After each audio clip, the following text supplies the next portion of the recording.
All right, a quick piece we want to review in a couple of days before break here is we're going to talk about our properties of exponents. So now what we're talking about here is when I have what's called sometimes a power. And with the power, we kind of talk about, hey, I have a base. And what I'm going to do is have an exponent. Okay? What that means again is I'm going to take my base, multiply it times itself, n times. So for instance, what it means to have 2 to the third is to take 2, the base, times itself 3 times. Now, one of the more common errors is people take 2 times 3. If they wanted you to do 2 times 3, they would write 2 times 3.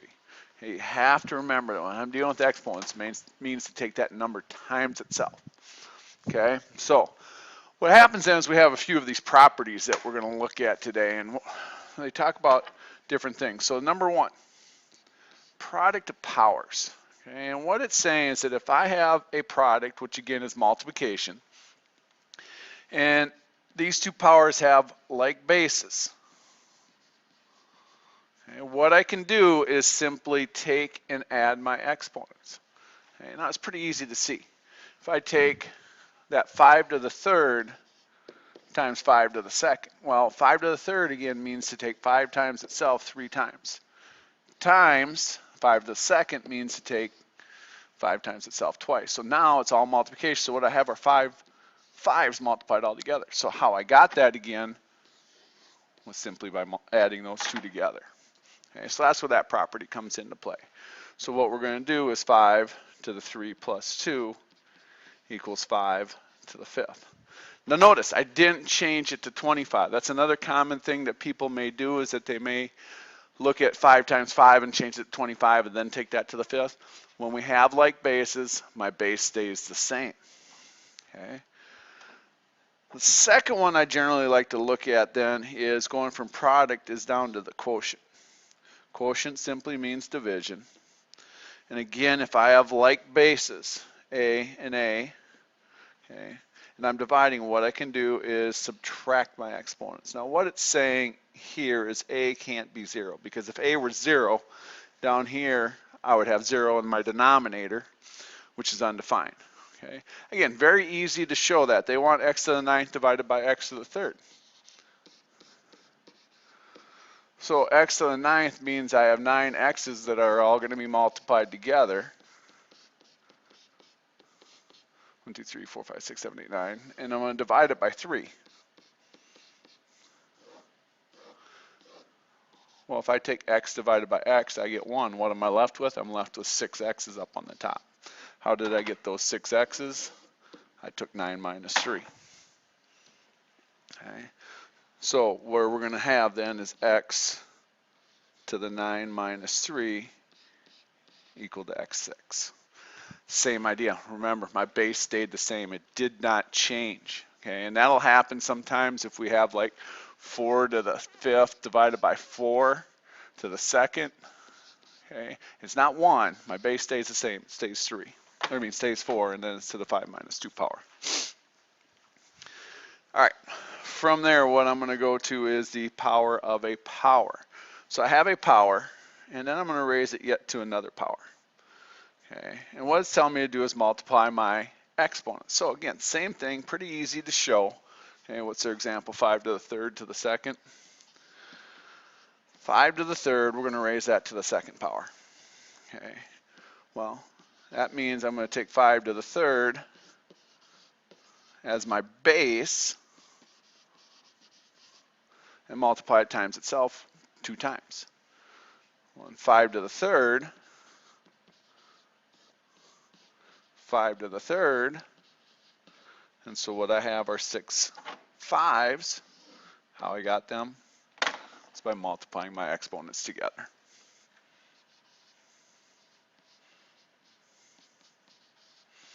Okay.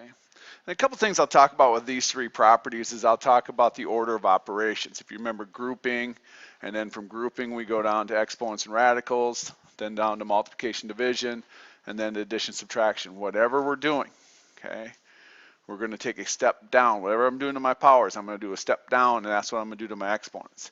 A big thing to remember here is to never do the same thing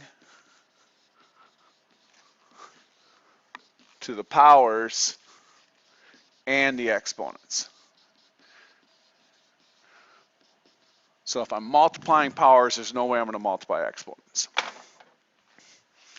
All right, next two situations I'm going to deal with are here. Power of a product and power of a quotient. Because of the fact that in these, both cases, what we're doing is we're using parentheses. Okay, so when I look at something like 2x to the third, okay, what I'm doing is I'm taking 2x times itself 3 times. And with multiplication, again, it's commutative, meaning we can go in any order. So what that means is I can take the 2 and raise it to the third power, and then the x and raise it to the third power. The one you got to remember, the one that gets forgotten, unfortunately, many times, is the 2. Okay? You got to remember to raise that to the third power. Same idea down here. 3/4. Well, that means 3/4 times itself twice, which means I have 2 3's on the top, so 3 squared, 2 4's on the bottom, so 4 squared. Okay. Now, why I talk about this way is that, if it's in parentheses, there are some teachers that will talk about distribution. Please do not use the term distribution. Distribution is only when I take multiplication over addition. Okay, I'm going to take something to multiply across some addition. I'm doing an exponent. Okay. If it's all multiplication or division inside my parentheses, then what I can do is raise everything to the power on the outside. So it's similar to it, but do not call it distribution. All right, next one. 0 exponent. Anything to the 0 power is 1. And what they'll do is they'll go like this and make this big, long, nasty looking problem. Raise it all to 0 power, and people will work it out and everything, and wow, it's just 1. Really easy to show. X to the 0. Well, I could do that by taking 7 minus 7. Well, we just had that quotient property that said we would subtract when I was dividing exponents, so now I'm going backwards. We know anytime I have the same thing numerator and denominator, it's 1. Okay. All right. The most difficult one that we have, and the one that gives us the most struggles, is the negative exponent. Okay, and when we talk about a negative exponent, I just tell people, think of it as being on the wrong side of the fraction.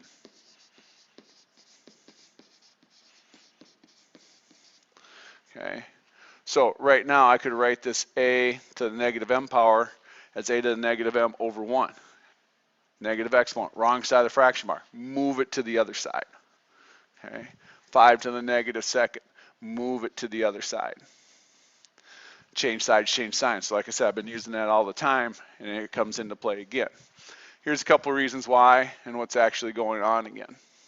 If I have 5 to the negative second, okay, how am I going to take 5 times itself negative 2 times? Okay, we can't do that. We can't take something times itself a negative number of times. Can't go backwards. Okay, it is possible would be actually using division, but we'd probably start in the wrong place. So I'm going to go through again and same type of idea, 5 to the negative second. If I think about division and go back to kind of like I did this idea, okay, I could write this 5 and let's say 3 minus 5, which would be 5 to the third divided by 5 to the fifth. And if I write out by definition what those mean, I'm going to get some things that will multiply out to 1, and that's where I'm getting 5 squared. Okay, so that's going to be the most difficult one. And a lot of times I'll also add in that if it's 1 over a to the negative m, what I'm going to do is pull that up to the top, okay, and add that in as a separate piece. Okay. So keep this chart handy with you. It's at the top of both the worksheets that you're going to get for this section, so you can be looking at those. Okay. Now, what I want to do is just look at a couple quick examples. Okay. multiplication. Go back. That's number 1. Look at what we're doing. Okay. Keep your base. Add your exponents. Okay. You may leave it as 6 to the 12th. You don't have to type it into your calculator to see what it is because that would be a very large number. I would expect that anything where there's squares that you'd be able to simplify, and probably like cubes as well. Okay. Situation like number 15. Your base is -9, so keep it as -9. Okay. And then because it's multiplication, we're going to add those exponents. So it's still -9 and then to the 13th. Thing with number 16, everybody has an exponent. We're going to run into some other situations where we're going to talk about everybody having its own exponent. So it's 9 to the 7th times 9 to the 7th times 9 to the 1st. Okay, which means I keep my base all multiplication, so add all those exponents. Okay. Now, common mistake with something like number 43 is that as soon as people see that negative exponent, they want to start moving stuff around. Okay. A, like I just said a little bit ago, has its own exponent, and it's positive. It doesn't need to go anywhere. Okay. But the B, it does. And so B, change sides, change signs. Okay. Same idea here. 3 has its own exponent. That's 3 to the 1st. It's positive. It doesn't need to go anywhere. But the x has a negative exponent. Throw it to the other side. The y has a negative exponent. Switch it to the other side. Sometimes we'll get multiple step situations. So, okay, order of operations. Simplify what's inside your parentheses first. I really can't. I could get rid of that negative, but because I see the negative on the outside one, I'm going to wait on that. So what I'm going to do is I'm going to take everything on the inside and raise it to the -3rd power. And I'm actually going to write these down like this so I can see, like here and here, that what I'm dealing with is a power to a power. Okay. So I'm going to keep going before I move stuff around. Power to a power again is multiplying. Okay. Now, 4 has a negative exponent, change side, change side. X is positive, it's good. Y is negative, change sides. All right, so good luck with it. Good luck with this.